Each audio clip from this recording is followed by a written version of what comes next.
Okay.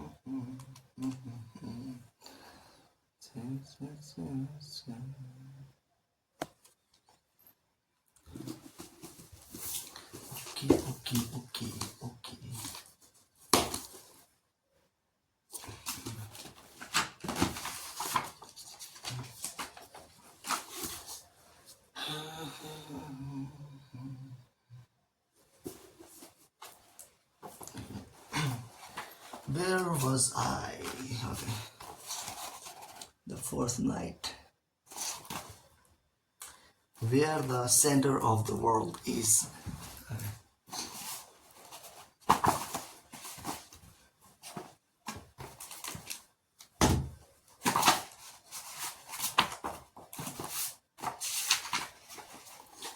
That was close. I almost fell for it. The following week, the young man called on the philosopher again and with an indignant expression knocked on the door. The idea of separating tasks is certainly a useful one.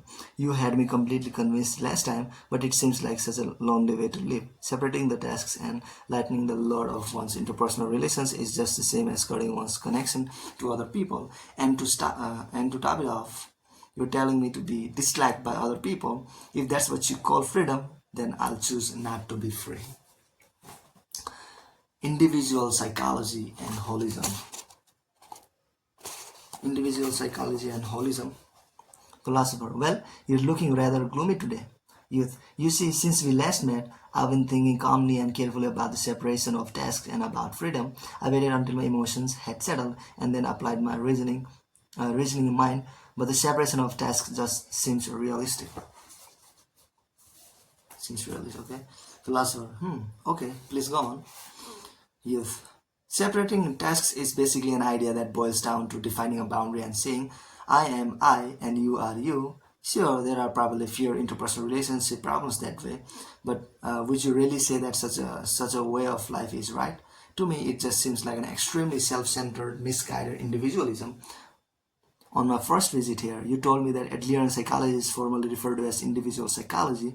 That term had been bothering me for quite a while, but I finally figured out why. What you're calling Adlerian psychology or individual psychology is essentially the study of individualism that leads people into isolation. Philosopher, it is true that the term individual psychology, which Adler coined, has certain aspects that may invite misunderstanding. I will explain what I mean now. First of all, etymologically speaking, the word individual has the meaning indivisible. Indivisible with indivisible. Philosopher, yes. In other words, it is the smallest possible unit and therefore cannot be broken down any further. Now, what is it exactly that cannot be divided? Adler was opposed to any kind of a dualistic value system that treated the mind as a separate from the body, reason as separate from emotion, or the conscious mind as separate from the unconscious mind. Youth, what's the point of that? Philosopher, for example, do you remember the story about the female student who came to me for counseling on account of her fear of blushing? Why did she develop that fear of blushing? In Adlerian psychology, physical symptoms are not regarded separately from the mind psyche. The mind and the body are viewed as one, as a whole that cannot be divided into separate. Tension in the mind can make one's arms and legs sick or cause one's cheeks to turn red, and fear can make one's face turn white, and so on. Youth, well, sure, there are parts of the mind and body that are connected. Philosopher, the same holds true for reason and emotion, and the conscious mind and the unconscious mind as well.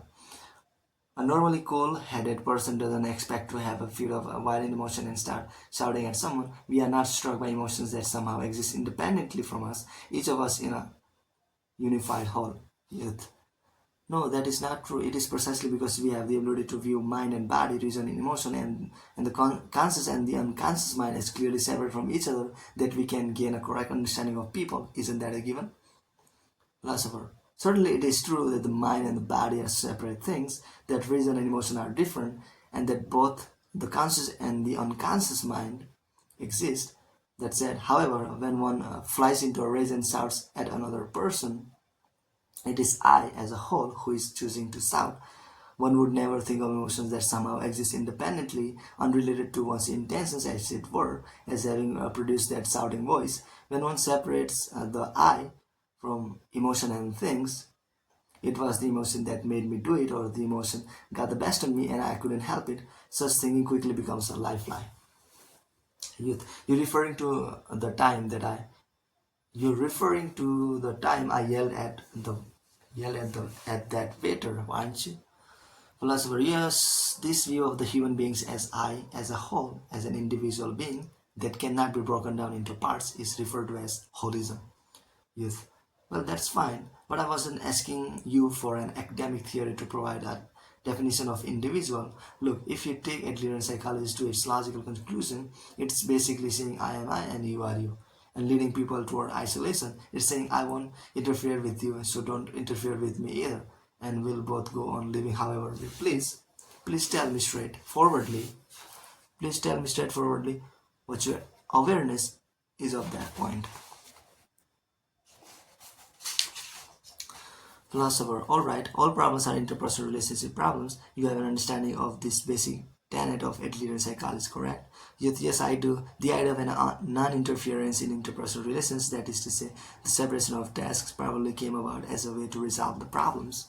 Philosopher, this is something I believe I went over last time, that forming good interpersonal relationships requires a certain degree of distance, while people who get too close and end up not even being able to speak to each other, it is not good to get too far apart either. Please do not think of the separation of tasks as something that is meant to keep other people away. Instead, see it as a way of thinking with which to unravel the threads of the complex entanglement of one's interpersonal relations.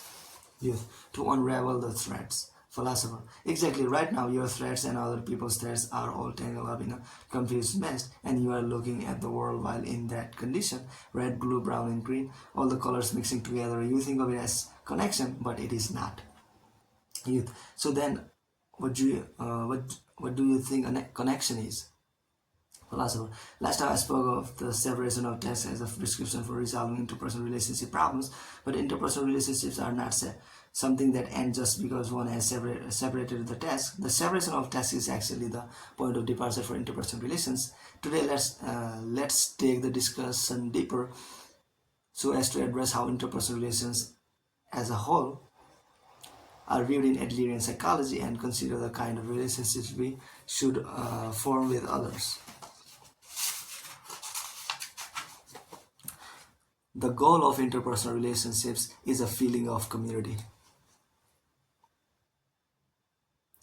Yes, okay, I have a question. Please give me a simple answer that gets straight to the heart of the matter. You said that the separating of tasks is the point of departure for interpersonal relations. Well, what is the goal of interpersonal relations? Philosopher, to get straight to the heart of the matter, it is community feeling. Youth, community feeling? Philosopher, yes, this is a key concept in Adlerian psychology, and views on its application have been the subject of much debate. In fact, Adler's proposal of the concept of community feeling drove many people to part ways with him. Youth, well, it sounds fascinating to me. What is this concept? Philosopher, it was the time before last, I believe, that I brought up the matter of how one sees others, that is, as enemies or as comrades. Now, take that a step deeper. If other people are our comrades and we live surrounded by them, we should be able to find in that life our own place of refuge. Moreover, in doing so, we should begin to have the desire to share with our comrades, to contribute to the community. This sense of others as comrades, this awareness of having one's own refuge is called community feeling. Youth. But what part of this is open to debate? It seems like a completely irrefutable point. Philosopher, the issue is community. What does it consist of? When you hear the word community, what images comes to mind? There are such frameworks as one's household, school, or workplace, or local society. Philosopher, when Adler refers to community, he goes beyond the household, school, workplace, and local society and treats it as all-inclusive, covering not only nations and all of humanity, but the entire axis of time from the past to the future, and he includes plants and animals and even inanimate objects. Youth, huh? Philosopher.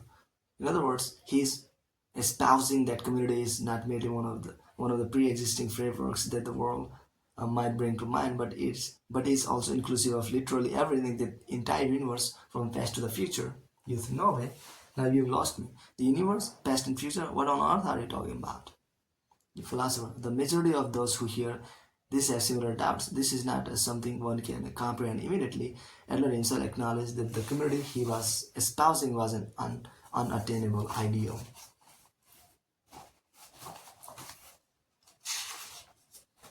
Youth, haha, well, that's perplexing, isn't it? How about the other way around then? Do you really comprehend and accept this community feeling, or whatever it is that includes the entire universe? Philosopher. I try to because I feel that one cannot truly comprehend Adlerian psychology without comprehending this point.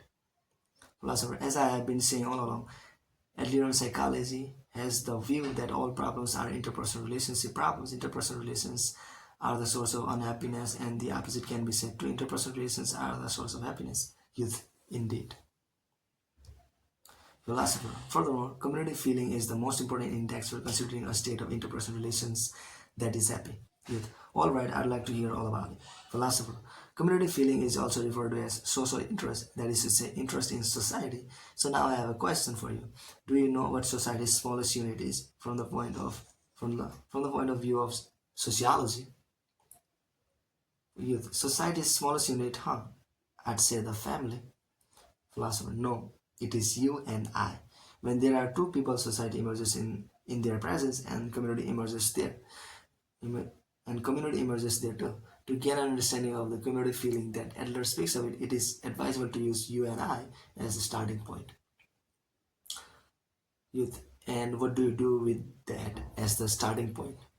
Philosopher. You make the switch from attachment to self-interest to concern for others, social interest. Youth. Attachment to self, concern for others. What's all that about?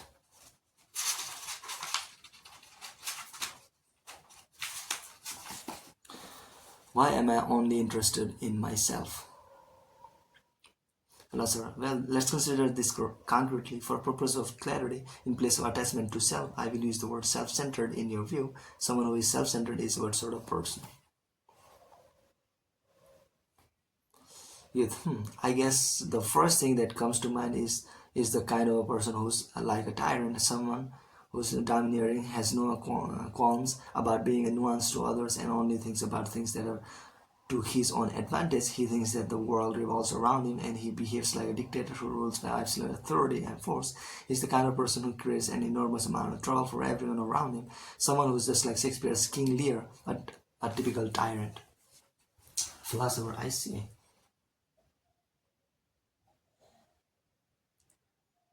Youth. On the other hand, he wouldn't necessarily be a tyrant. One might speak of the sort of person who disturbs the harmony of a group as self-centered too. He's someone who can't operate in a group and prefers to act alone. He never stops to reflect on his actions even when he's late for appointments or fails to keep his promises. In a word, he's an egotist. Philosopher. To be sure, that is the kind of image that generally comes to mind when thinking of self-centered people. But there is another type that must be taken into account. People who are incapable of carrying out the separation of tasks and who are obsessed with the desire for recognition are also extremely self-centered. Youth. Why is that? Philosopher. Consider the reality of the desire for recognition. How much do others pay attention to, and what is their judgment of you? This is to say, how much do they satisfy your desire? People who are obsessed with such a desire for recognition will seem to be looking at other people while they are actually only looking at themselves. They lack concern for others and are connected solely with the I. Simply put, they are self-centered. So would you say that people like me who fear being judged by others are self-centered too, even though I tried so hard to be mindful of others and adjust myself to them? Philosopher. Yes, in the sense that you are concerned solely with the I. You are self-centered. You want to be brought well of by others, and that is why you worry about the way they look at you. That is not concern for others. It is nothing but attachment to self. Youth. But Philosopher, this is something I spoke of last time. The fact that there are people who do not think well of you is proof that you are living in freedom. You might have a sense of something about this that seems self-centered, but I think you have understood this freedom. Today's discussion, a way of living in which one is constantly troubled by how one is seen by others, is a self-centered lifestyle in which one's sole concern is with the I. Well, now, that is an astounding statement, philosopher. Not just you, but all people who are attached to the I are self-centered, and that is precisely why it is necessary to make the switch from attachment to self to concern for others. Okay, so yes, it is true that I am always looking only at myself, that I acknowledge I'm constantly worried about how others people see me, but not about how I see them. If you're saying I am self-centered, there is nothing that I can say to refute that. But think about it like this: if my life were a feature-length movie, the protagonist would certainly buy this I, wouldn't it? Is pointing the camera at the protagonist really such a reprehensible thing? You are not the center of the world. You are not the center of the world. Philosopher, let's go over things in order. First of all, each of us is a member of a community, and that is where we belong. That is where we belong. Feeling that one has one's own place of refuge with the community, feeling that it's okay to be there and having a sense of belonging. These are the basic human desires, whether it is one's studies, work, or friendship, or one's love or marriages. All these things are connected to one's search for places and relationships in which one can feel it's okay to be here. Wouldn't you agree? Youth, yes, I do. That's it exactly. Philosopher, and the protagonist in one's life is the I. There is nothing wrong with the train of thought up to this point, but the I does not rule the center of the world. Why? While the I is the life's protagonist, it is never more than a member of the community and a part of the whole. Youth, a part of a whole, a part of the whole. The philosopher, people who have concern only for themselves think that they are at the center of the world. To such people, others are merely people who will do something for me. They have genuinely believed that everyone else exists to serve them and should give precedence to their feelings. Either just like a prince or a princess. Philosopher, yes, exactly. They make a leap from being a life's protagonist to becoming the world's protagonist. For this reason, whenever they come into contact with another person, all they can think is, what will this person give me? However, and this is something that does not hold true for prince and princesses, this expectation is not going to be satisfied on every occasion because other people are not living to satisfy your expectations. Youth, indeed. Philosopher, then when those expectations are not satisfied, they become deeply delusional and feel as if they have been horribly insulted, and they become resentful and think that person didn't do anything for me, that person let me down, that person isn't my comrade anymore, he's my enemy. People who hold the belief that they are the center of the world always end up losing their comrades before long. Before long. That's strange. Didn't you say that we are living in a subjective world? As long as the world is subjective space, I am the only one who can be at, at its center. I won't let anyone else be there. Philosopher, I think that when you speak of the world, what you have in mind is something like a map of the world. You have a map of the world? What are you talking about? Philosopher, for example, on the map of the world used in France, and the Americas are located on the left side, and Asia on the right side. On the right, Europe and France are depicted at the center of the map. Of course, the map of the world used in China on the other hand shows the Americas on the right side and Europe on the left side. French people who see the Chinese map of the world will mostly likely experience a difficult to describe sense of incongruity, as if they have been driven unjustly to the fingers or cut out of the world arbitrarily. Yes, I see your point. Plus one. But what happens when a globe is used to represent the world? Because with a globe, you can look at the world with France at the center, or China, or Brazil for that matter. Every place is central, and no place is at the same time. The globe may be dotted with an infinite number of centers in accordance with the viewer's location and angle of view. That is the nature of a globe. Yes, that is true, philosopher. Think of what I said earlier, that you are not the center of the world, as being the same thing. You are a part of a community, not its center. Youth, I am not the center of the world. Our world is a globe, not a map that has been cut out on a plane. Well, I can understand that in theory anyway, but why do I have to be aware of the fact that I'm not the center of the world? Philosopher. Now, we will go back to where we started. All of us are searching for the sense of belonging that it's okay to be here in Adler and psychology. However, a sense of belonging is something that one can attain only by making an active commitment to the community of one's own accord, and not simply by being here.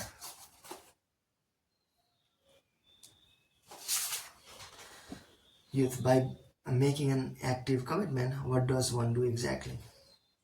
Philosopher. One faces one's life tasks. In other words, one takes steps forward on one's own without awaiting the tasks of the interpersonal relations of work, friendship, and love. If you are the center of the world, you will have no thoughts whatsoever regarding commitment to the community because everyone else is someone who will do something for me. And there is no need for you to do things yourself. But you are not the center of the world, and neither am I. One has to stand on one's own 2 feet and take one's own steps forward with the task of interpersonal relations. One needs to think not what will this person give me, but rather what can I give to this person. This is a commitment to the community. Yes, it is because one gives something that one can find one's refuge. Philosopher, that's right. A sense of belonging is something that one acquires through one's own efforts. It is not something one is endowed with at birth. Community feeling is the most debated key concept of Adlerian psychology. It was certainly a concept that the young man found difficult to accept at first, and naturally it upsets him to be told he was self-centered, but what he found harder to accept than anything else was the incredible extent of that community, which includes the universe and inanimate objects. What were Adler and this philosopher talking about anyway? What a bewildered expression. The young man slowly opened his mouth to speak. Listen to the voice of a larger community. Yet, I must admit you're starting to lose me. Let me try to straighten things out a bit.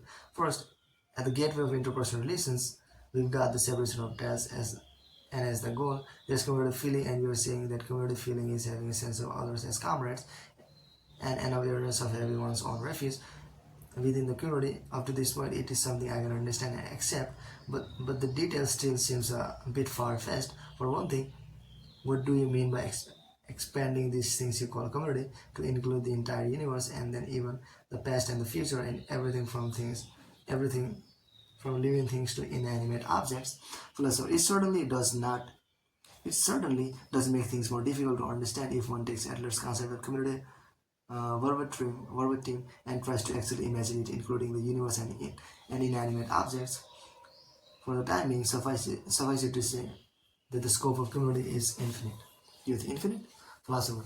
Take for example a man who, on reaching a retirement age and stopping work, quickly loses his vitality and becomes depressed, abruptly cut off from the company that was his community, and bereft of title or profession, he becomes an ordinary nobody.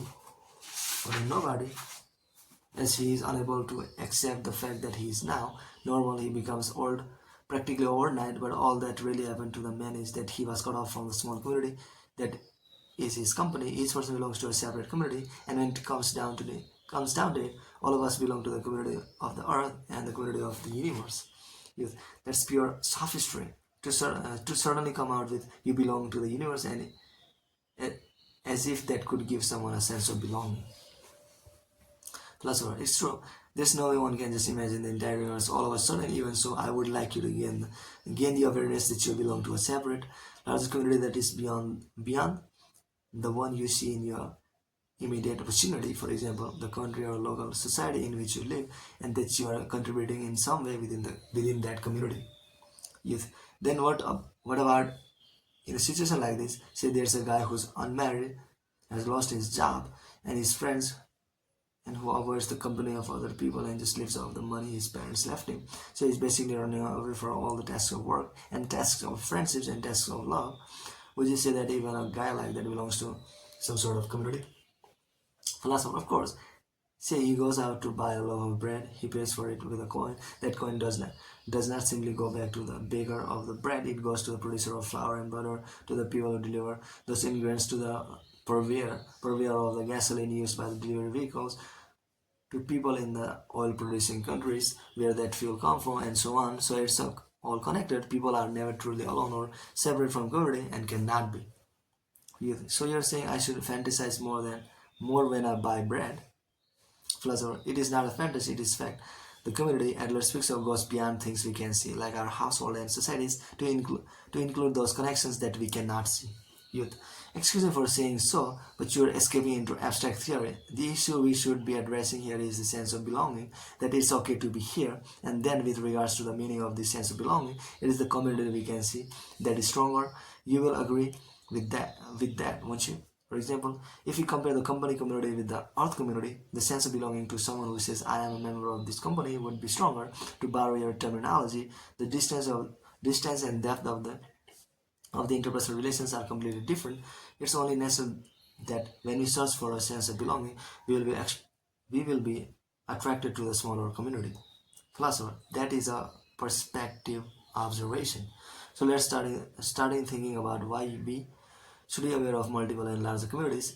As I stated earlier, all of us belong to multiple communities. We belong to our household, our schools, our workplace, and the local societies and the countries in which we live.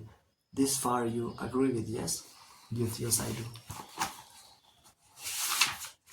Philosopher.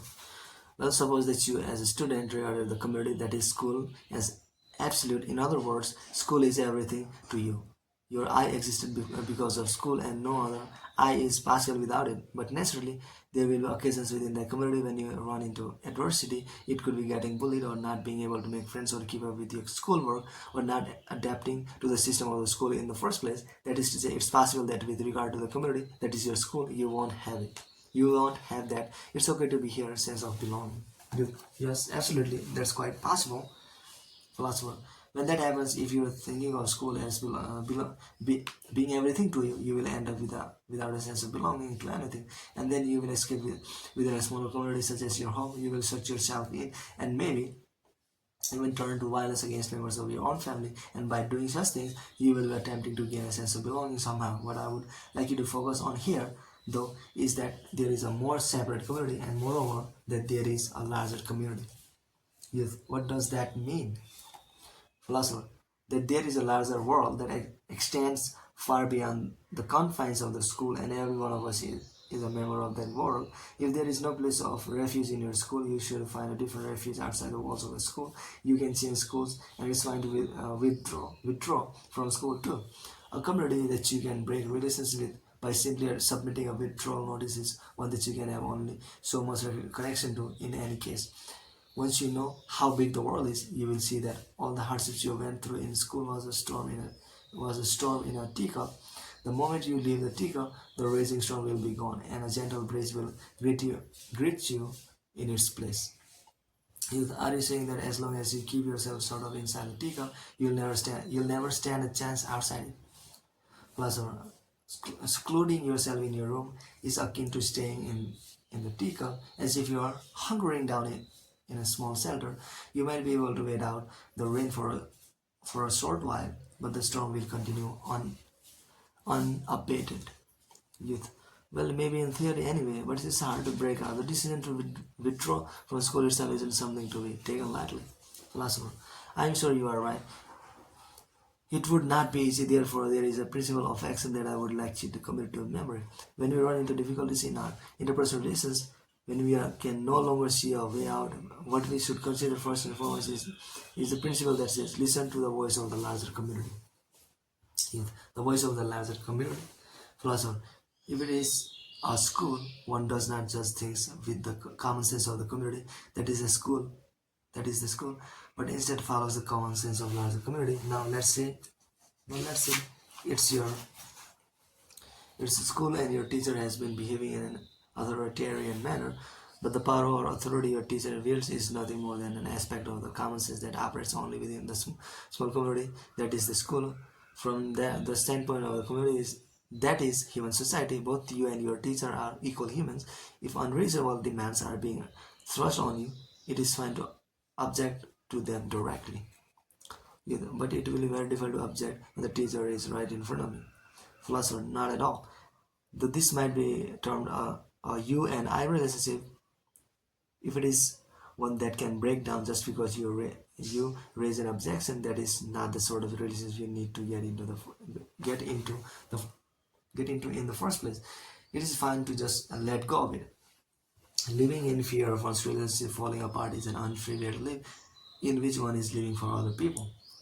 You're saying to choose freedom at the same time, and that I have community feeling. Philosopher, yes, of course. Do not cling to the small community right in front of you. There will always be more. You and I, and more everyone and larger communities that exist. Do not rebuke or praise.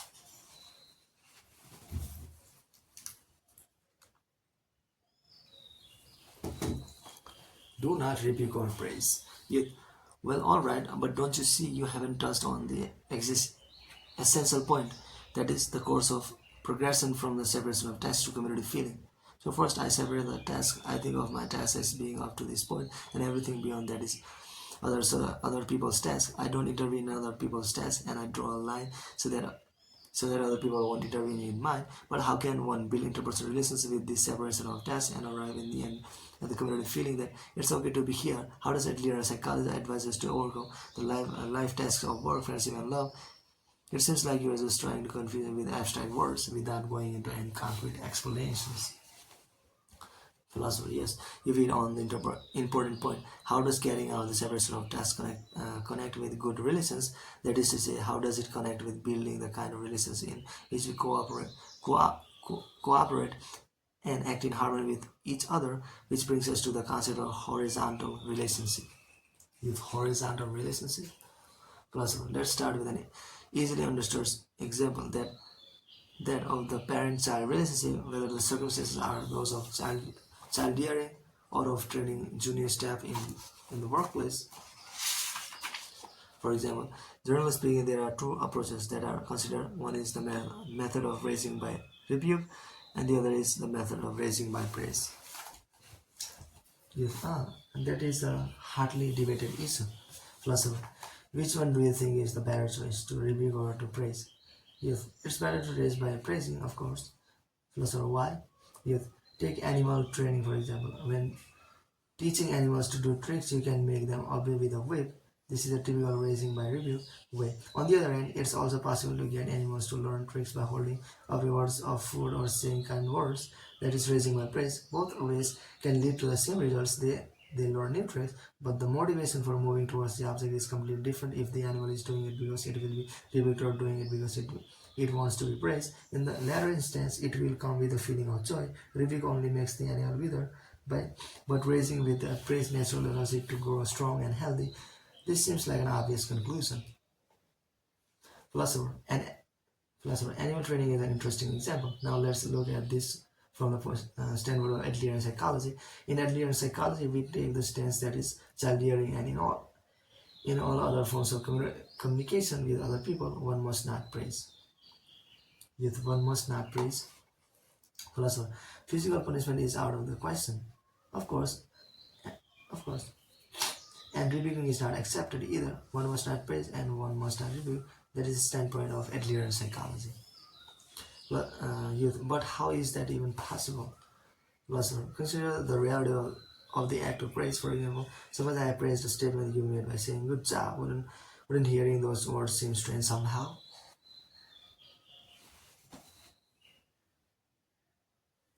Yes, I guess it would. It would put me in an unpleasant mood.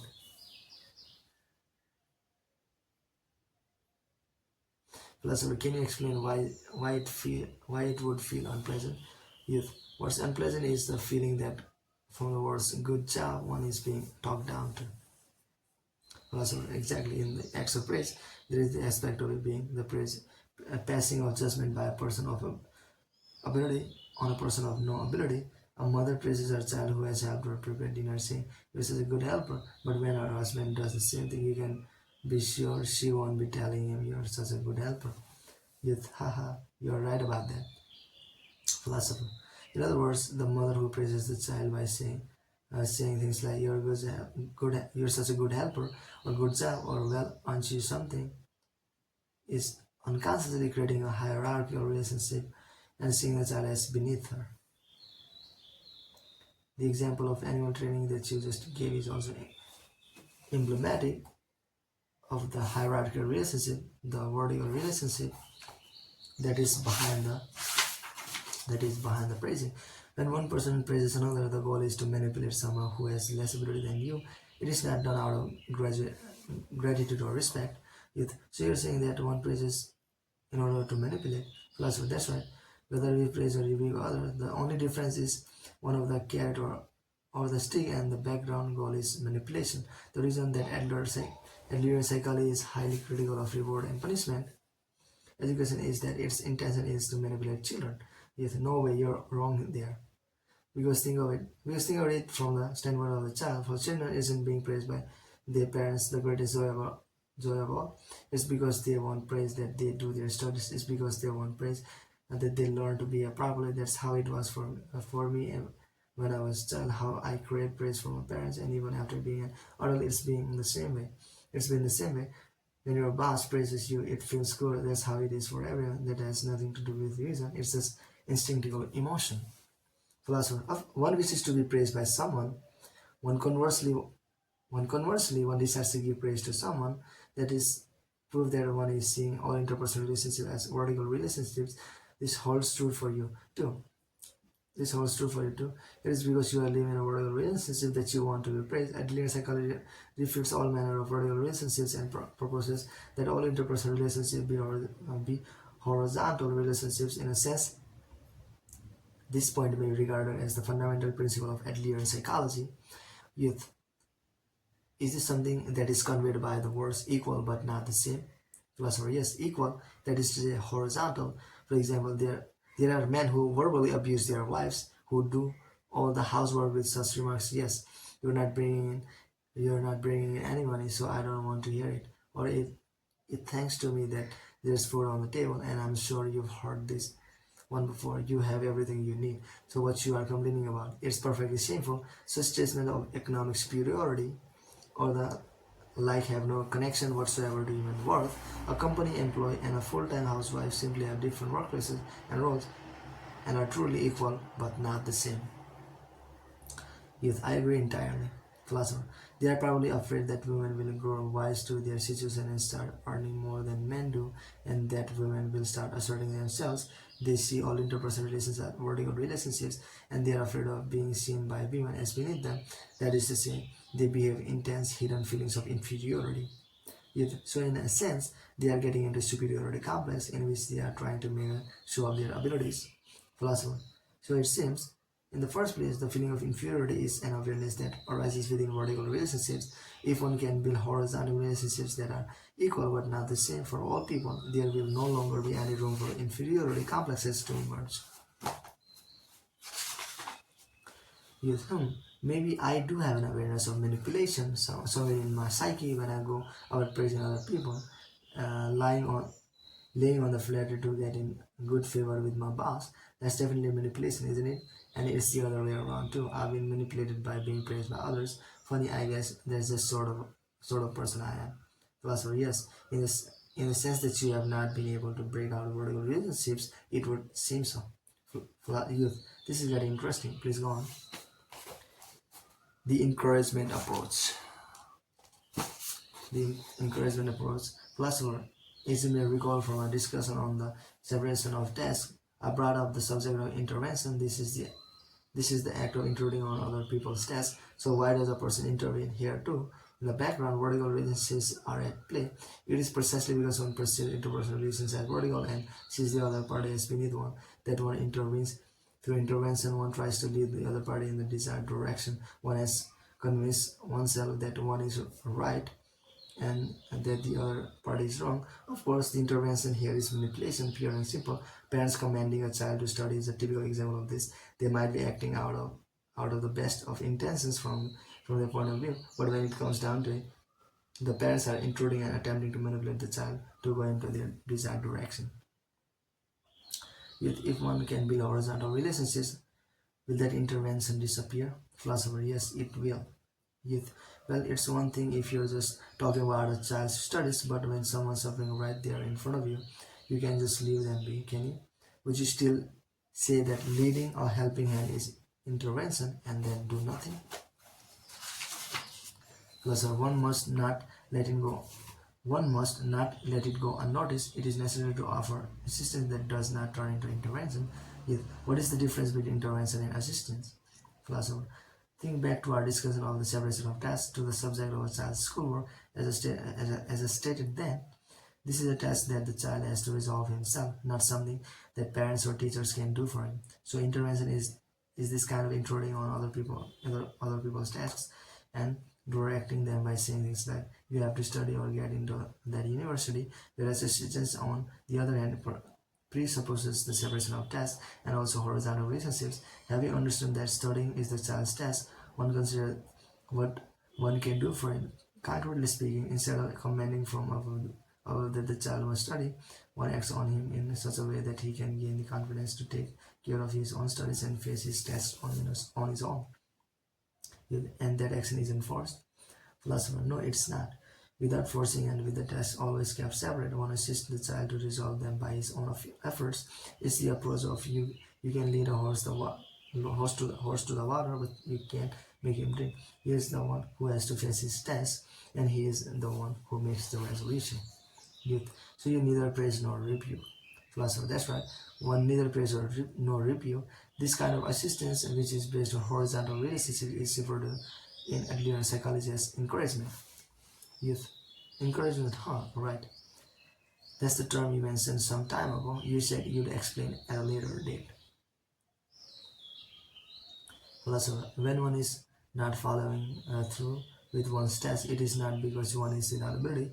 Adler psychology tells us that the issue here is not one of ability, but simply that one has lost the courage to face one's task. And if that is the case, the thing to do before anything else is to recover that lost courage. But what we're just going around in circles, that's basically the same as giving praise. When one is praised by another person, one becomes truly aware of one's ability and regains one's courage. Please do not be stubborn about this point. Just acknowledge the necessity of giving praise. Philosopher. No, I will not acknowledge that.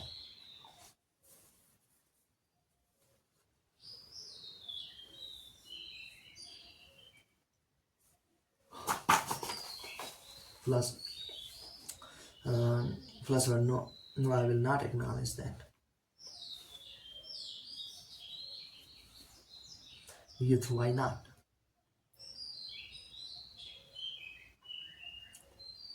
Philosopher. The reason is clear. Being praised is what leads people to form the belief that they have no ability. Youth. What did you say? Philosopher. Shall I repeat myself? The more one is praised by another person, the more one forms the belief that one has no ability. Please do your best to remember this. Philosopher. Sorry. Youth. Do such foolish people even exist? It's got to be the other way around. It's a result of being praised that one becomes truly aware of one's ability. Isn't it obvious? Philosopher, you are wrong. Even if you do derive joy from being praised, it is the same as being dependent on working relationships and acknowledging that you have no ability. Because giving praise is a judgment that is passed by a person of ability onto a person without ability. Yes, I just cannot agree with that. Philosopher. When receiving praise becomes one's goal, one is choosing a way of living that is in line with another person's system of values. Looking at your life until now, aren't you tired of trying to live up to your parents' expectations? Yes, well, I guess so. Philosopher. First, do the separation of tasks. Then, while accepting each other's differences, build equal horizontal relationships. Encouragement is the approach that comes next.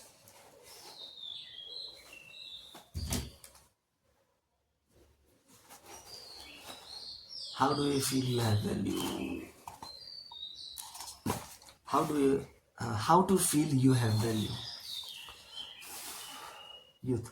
So concretely speaking, how does one go about this? One cannot praise and one cannot review. What other words and choices are there? Philosopher. Think about a time when you had help in your work, not from a child, but from a partner who is your equal, and you will probably see the answer right away. When a friend helps you clean your home, what do you say to him? I say thank you.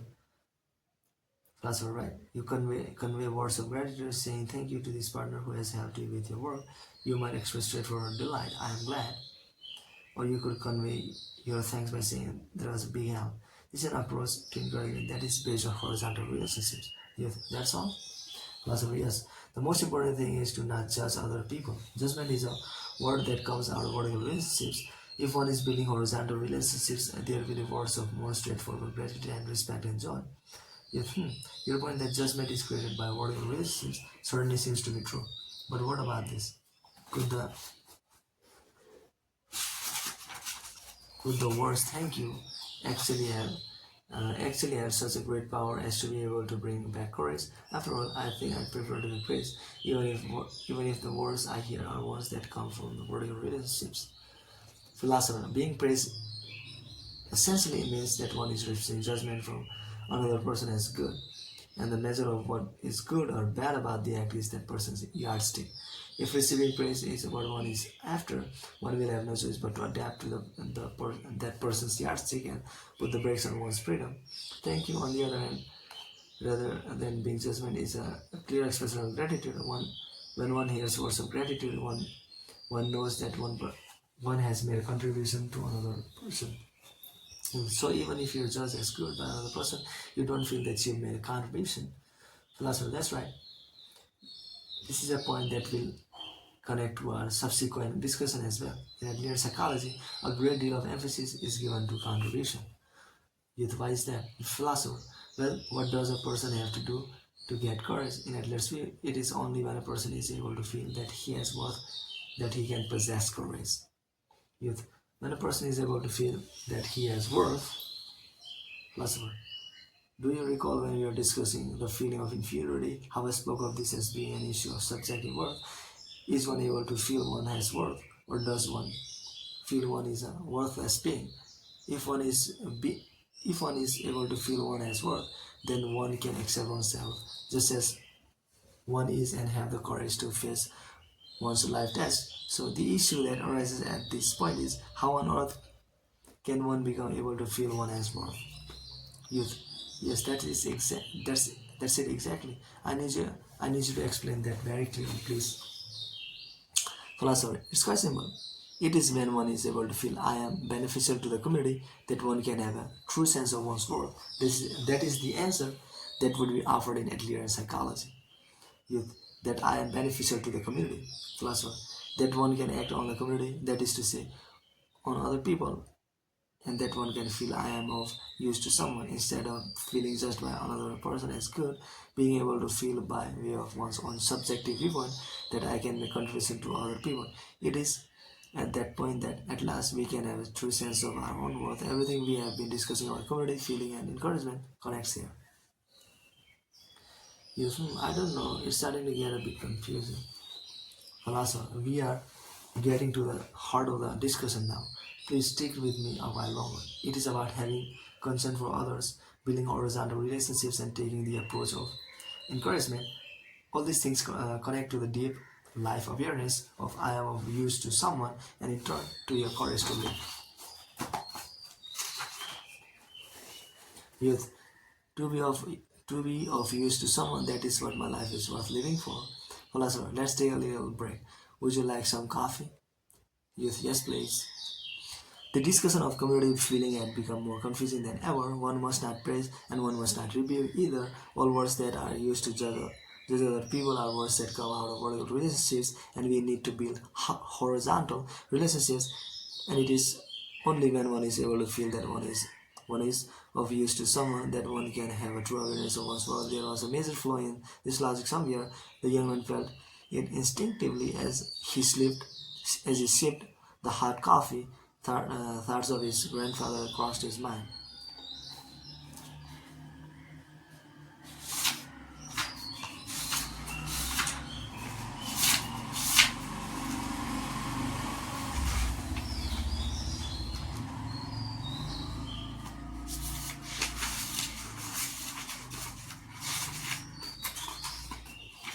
Exist in the present. Philosopher, well, have you worked things out?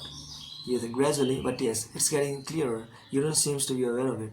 But just now, you said something really over the top. It's dangerous, rather extreme opinion that just negates everything in the world. Philosopher, oh really? What is it? Yes, it's the idea that being of use to someone is what gives one a true awareness of one's worth. If you put it the other way around, a person who isn't of any use to others has no worth at all. That's what you are saying, isn't it? If one takes that to its logical conclusion, then he lives off newborn babies and of invalids and old people who are bedridden, unworth living either. How could this be?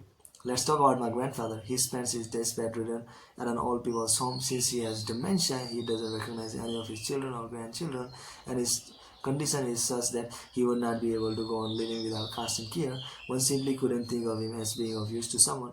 Don't you see? Your opinion is basically the same thing as saying to my grandfather, people like you aren't qualified to live. Philosopher, I reject that definitively. How do you reject that? Philosopher, there are parents who refute my explanation of the concept of encouragement by saying our child does bad things from morning to night, and there is never an occasion to tell him thank you or you helped a lot. The context, the context is probably the same as what you are talking about, isn't it? Youth, yes, it is. So tell me, please, how you justify that.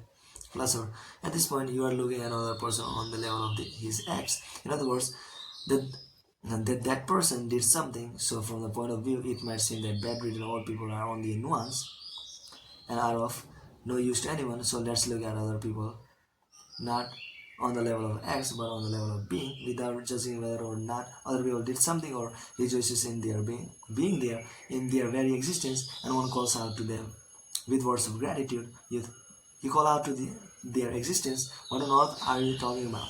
Philosopher, if you consider things at the level of being, we are of use to others and have worth just by being there. This is an indisputable fact. Indisputable fact.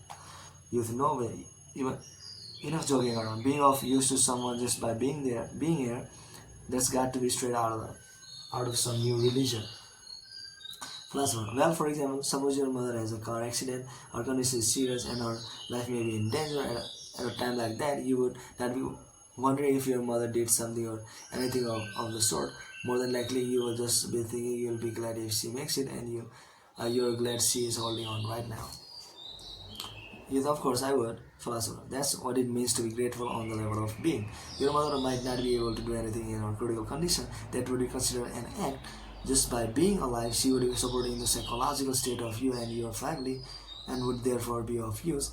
The same could be said for you too. If your life were in danger and you were hanging on by a thread, the people around you would probably feel very gladdened just by the very fact of your existing, and they would simply feel thankful that you are safe in here and now, and would not be wanting you to perform some direct act.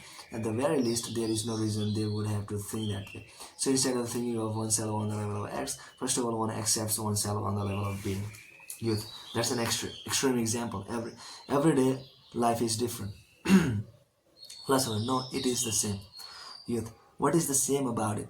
Try and give me a more everyday example, please. If you can't, I won't be able to agree with this. Philosopher, alright.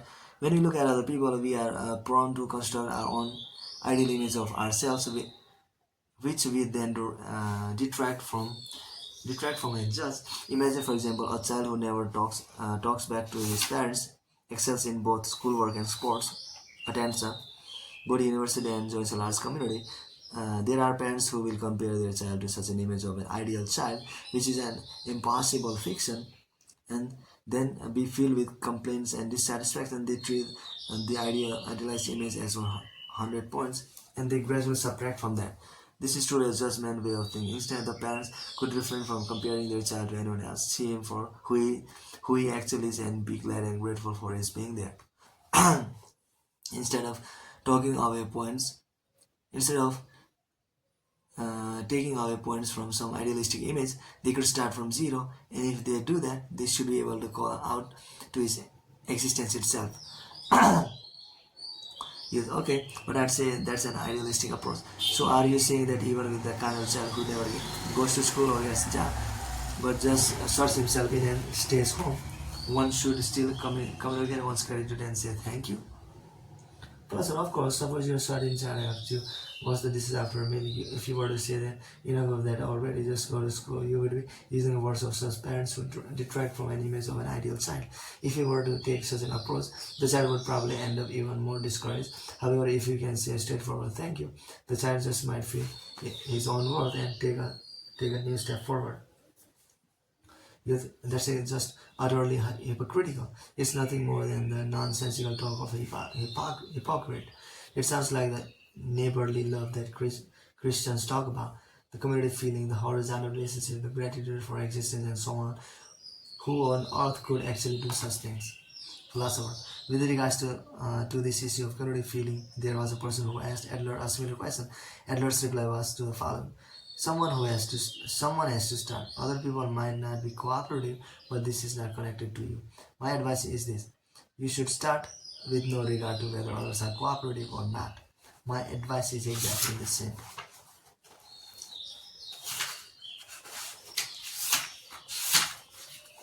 People cannot make proper use of self. Youth, I should start.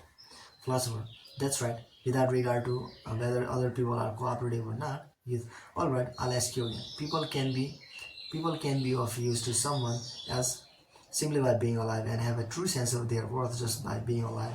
Is that what you are saying? Philosopher, yes. Youth, well, I don't know. I'm alive right here and now. I, who is no one else but me, am alive right here. But even so, I don't really feel that I have worth. Philosopher, can you describe in words why you do not feel that you have worth? So, youth, as it is what you've been referring to as interpersonal relations. From childhood up to the present, I have always been belittled by people around me, especially my parents, as a poor excuse for a little brother. They have never really tried to recognize me for who I am. You say that worth is something one gives to oneself, but that's just an impractical theory. For example, at the library where I work, for the most part, my job is just sorting the returned books and putting them back on the shelves. It's routine work that anyone else could do once they've been taught. If I start going to work, my boss would have no trouble finding someone to replace me. I am needed only for the unskilled labor I provided, and it doesn't actually matter at all if it is I who is working there or someone else or a machine for that matter. No one is requiring this me in particular. In such circumstances, would you have confidence in yourself? Would you be able to have a true sense of worth? Philosopher, from an clear psychology point of view, the answer is simple. First of all, build a horizontal relationship between yourself and another person. One is enough. Let's start from there. Youth, please don't treat me like a fool. Look, I have friends and I am building solid horizontal relationships with them. Philosopher, even so, I suspect that with your parents and your boss and with your junior colleagues and other people as well, the relationships you are building are vertical ones. Yes, of course, I have different kind of relationships. That's how it is for everyone. Philosopher, this is a very important point. Does one build vertical relationships or does one build horizontal relationships? This is an issue of a lifestyle, and human beings are not so clever as to be able to have different lifestyle available whenever the need arises. In other words, deciding that one is equal to this person or in hierarchical relationship with that person does not work. Fifth, do you mean that one has to choose one or the other vertical relationships or horizontal relationships? Philosopher, absolutely yes. If you are building even one vertical relationship with someone before you even notice what is happening, you will be treating all your interpersonal relations as vertical. Yes. So I am treating even my relationship with my friends as vertical. Philosopher, that is correct. Even if you are not treating them in a boss or a subordinate kind of way, it is as if you are saying A is above me and B is below me. For example, I'll follow A's advice but ignore what B says, or I don't mind breaking my promises to C. Youth, philosopher. On the other hand, if one has emerged to build a horizontal relationship with at least one person, if one has been able to build a relationship of equal in the true sense of the term, that is a major lifestyle transformation. With that breakthrough, all one's interpersonal relationships gradually become horizontal. Youth, what nonsense! There are so many ways I could refute that. Think of a company setting, for example. It wouldn't really be feasible for the director and his new recruits to form relationships as equals, would it? Hierarchical relationships are a part of the system of society, and to ignore that is to ignore the social order. Look, if you heard that a new recruit at your company who's only 20 or so had suddenly started budding up to the 60 something director, don't you think it would sound pretty far-fetched? Philosopher, it is certainly important to respect one's elders in a company structure. It is only natural for there to be different level of responsibility. I am not telling you to make friends with anyone or behave as if you are close friends. Rather, what is important is to be equal in consciousness and to assert that which needs to be asserted. Youth, I am not someone who can who can mouth off to my seniors, and I would never think of trying. My social common sense would be called into question if I did. Philosopher, what is senior? What is this mouthing off? If one is gauging the atmosphere of a situation and being dependent on vertical relationships, one is engaging in irresponsible acts, one is trying to avoid one's responsibilities.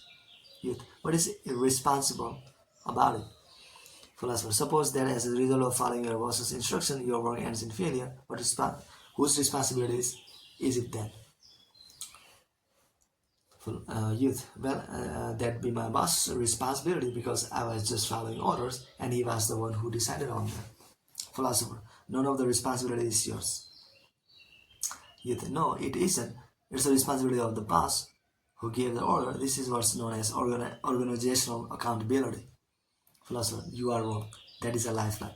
There is a space for you to refuse, and there should also be space to propose a better way of doing things. You are just thinking there is no space to refuse, so that you can avoid the conflict of the associated interpersonal relationships and avoid responsibility, and you are being dependent on vertical relationships.